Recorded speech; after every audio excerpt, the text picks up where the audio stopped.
શું આપનું બાળક દીકરો છે? આપણનું બાળક દીકરો છે તો શું તમને પણ એવી ફરિયાદ છે કે બાળક દોડાદોડી અને જમ્પિંગ કર્યા કરે છે, જેથી તમને મસ્તીખોર અને તોફાની લાગે? શું એ સુવાના સમય સિવાય ક્યારે બેસતો જ નથી?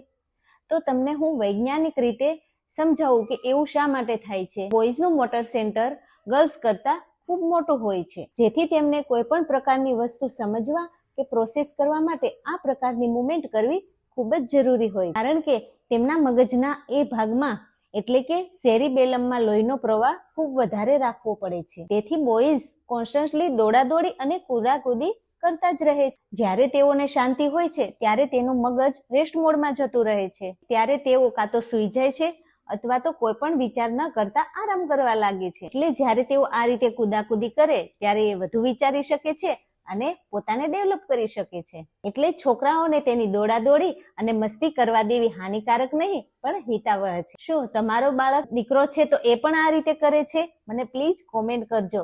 વિડીયોને લાઈક, શેર અને ફોલો જરૂરથી કરજો. Bye bye. જય શ્રી કૃષ્ણ.